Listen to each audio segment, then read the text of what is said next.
Okay, so here we are in Laguna Niguel at Pete's. Oh, she can't see it from the umbrella. Hi, Papaya King.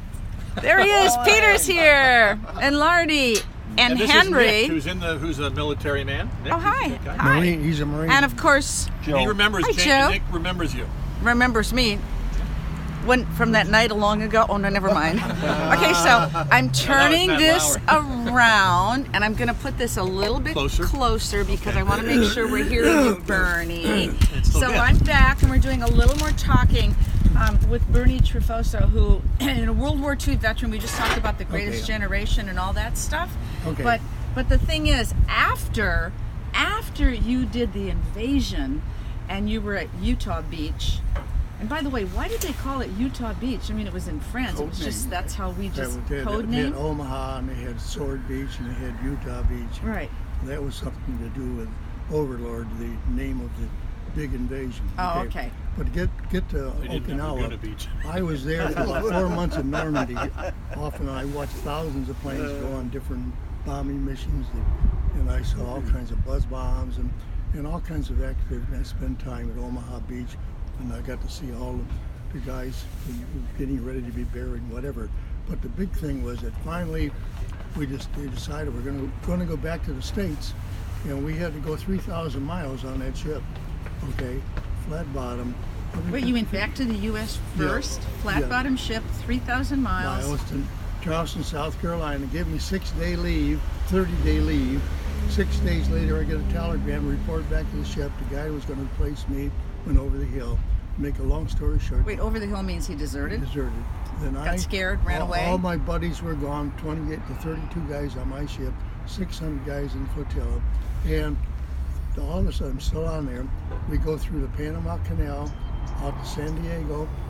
On our way, we go 12,000 miles to Omaha, Okinawa. And we're there, and we had 49 air raids by kamikazes, and I saw them every day. And we were constantly in general quarters. And what's general quarters mean? That means that you're all at attention. It means that you're laying in a bed. There's no bed, there's a cot. And you're in a cot, and all of a sudden you go, ooga, which means you've got to go to general quarters. You jump out of bed, out of the cot, and you rush up. Man the guns, yeah. So you rush up on top of the deck. We had a 40 millimeter and a 20 millimeter gun, but our job primarily was to make smoke. We had a fog generator. Oh, so they couldn't see. Yeah, we would make the smoke. And, so that would be our experience. We had a very bad experience with it. We had 2 typhoons, and finally they dropped the atomic bomb at Hiroshima and Nagasaki. I got to go there and see the devastation after it was done. Oh my God, what was that like? It was pretty bad, okay? But the point is, the skipper said, let's go down, take a look. We went and took a look, and we got to see Hiroshima from wandering around on the water, okay? Then we went to Nagasaki, and then from there we went into Japan. Our job primarily was to clear minefields. We were in a minefield for 22 days. We blew up 30 mines, and our flotilla probably blew up 200 or 300, okay? But our job primarily was to clear the harbor so the other ships could get in, and that was it. Wow. So, I mean, but that was the end. I mean, that was the end. That was the end as far as my career was, but how would you like to spend almost 2 years on a ship 153 feet long, 50 feet wide, flat bottom, no radio, no nothing. All you had was your 28 friends, buddies. I guess you became very close buddies. No TV back then, huh? No TV. No TV. All we did was we protected each other. We were very dedicated. Right. But, time kind of dragged. You know what the word ennui means? E-N-N-U-I? Boredom. Yeah, boredom. So I guess the thing about war is you go from boredom to absolute fear and action. Right. And there's nothing in between. Yeah, because we were and I can't even begin to imagine this. We were anchored next to the USS Wisconsin. I think that was the name of the battleship. And they were shooting their 16-inch guns at Okinawa. And every time they shoot that 16-inch, we'd pick up our little ship out of the water, put it back in. And that was So you're like bouncing, we didn't have like a boat in the bathtub. That's right. Whoa. No carrying aids. We were in two Typhoons. typhoons. Yeah. But So you're limited on time here, so I kind of. No, you got Yeah. 10 minutes. Peter, to watch it. okay. 10 minutes. So you come back home from all of this. You come back from Okinawa. You came back to New York, and now you try to re-immerse yourself in life. No, let me tell you what happened. When I signed up, I didn't realize that being 18 years old, okay? Sign papers you shouldn't have. Is that what you're saying, Bernie? I signed up for duration and 6 months. I didn't realize it was 6 months. The war ended and they kept me in for another 6 months. So I spent time on the West Coast of Astoria, Oregon. Finally I was discharged, okay? And my first job, I was went to college for a while, got a degree in social degree in accounting, and I was going to be a pharmacist. I was accepted at the University of Buffalo, but to make a long story short, I happened to talk to a guy who was selling life insurance. I said, "What's that all about?" He explained it. I went for a job with MetLife. I was with them for over 50 years. Number one salesman, $1 million round table, made a very fine living, and I raised a nice family. We adopted our first two, and finally had one daughter here after 18 years. A question from the field. When you were coming back from Okinawa, how did you get your wife's wedding ring? Oh, well, I'm. Did we all hear Yeah, that? Wife's wedding ring? Yeah, I'll tell you. Could you Okay. afford it? Okay, I'm Yeah. aboard what they call a seaplane tender. What the heck is that? That's a fast ship. All it does is repair. They do work on battleships and so forth. Yeah. Repair work, and it travels very fast. And there may be 300 or 400 guys going back to be discharged, and I'm one of them. And I have the crap games, card games, all over the place. Oh, so it was a okay? gambling den. Yes. Got it. Okay. I had two $1 bills, okay, and so I got into a crap game and I faded. I bet the $2. I had 4. I bet the 4. I had 8. Now I got a little bit careful. I only bet 2. Then I had 10. Then I finally had $22, and I took the $22 because on that ship that I was on for almost 2 years, we played poker every night. So I got into a poker game, and with the $22, before you know it, I had $330. Wow. And I took that and put it in my pocket, and that was it. I walked away from that game, I'll tell you. But that was a lot of money in those days.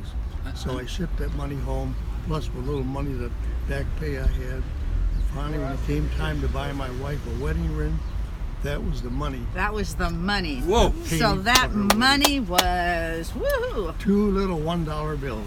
Amazing. Have we talked about Southern England before? Southern D-Day? England And then, before? The women in Southern- I got to tell a story, okay?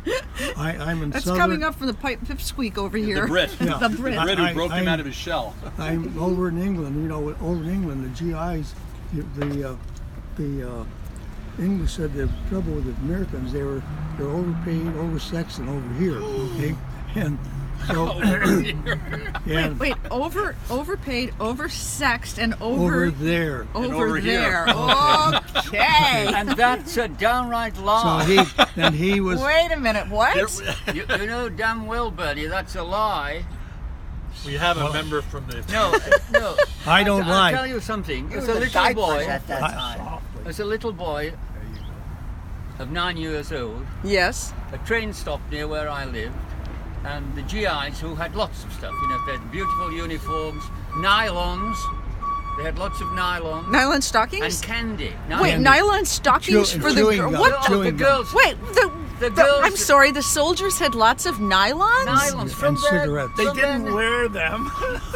Well, this is the And cross-dresser part of the crew.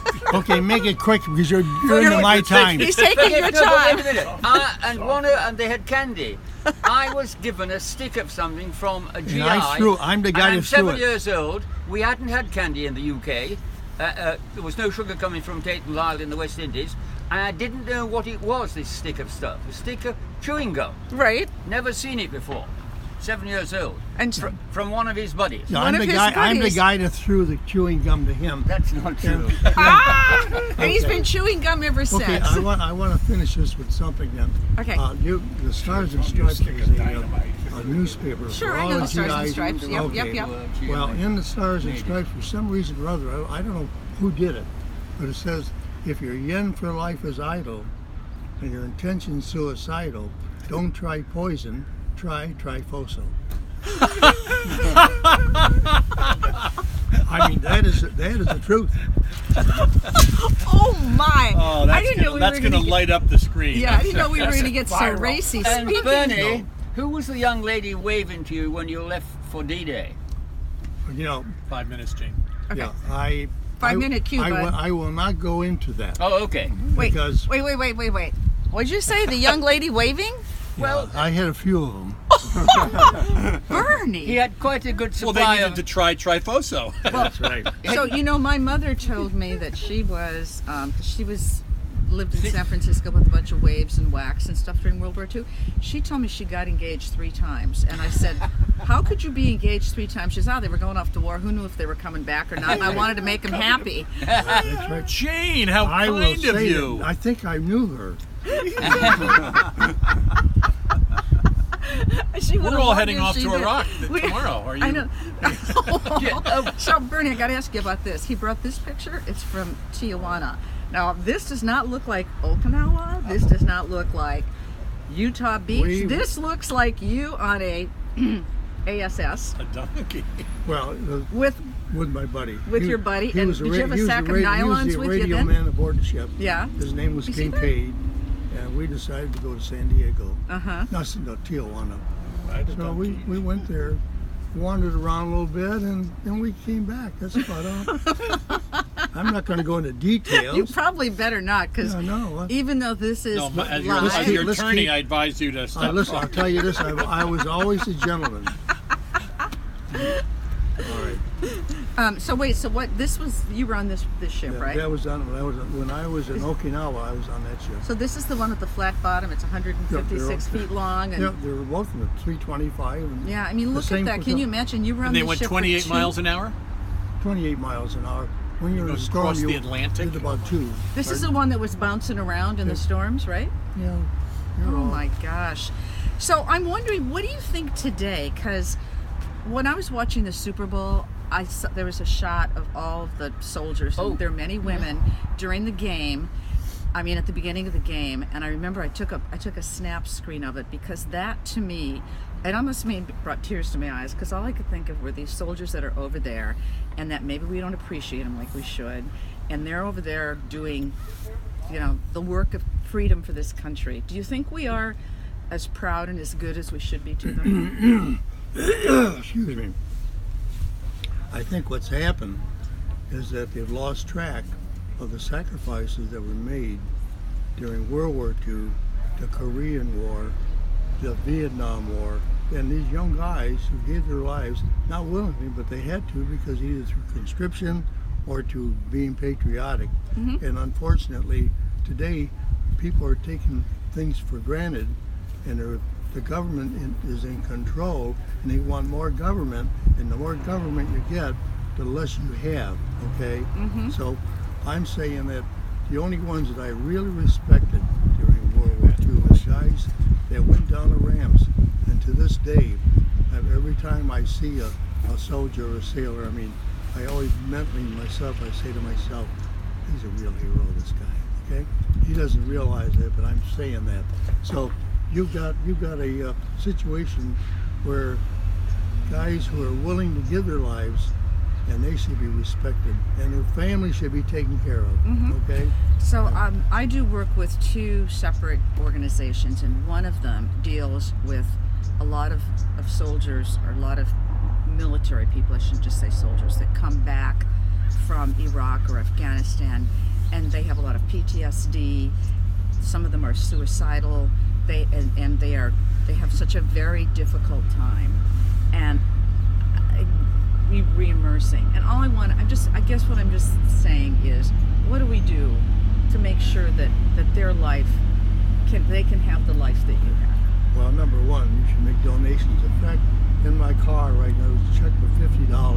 I got this in the mail yesterday for some type of benefit for widows, where guys are killed in Afghanistan or whatever, and it's through the local police organization here or whatever.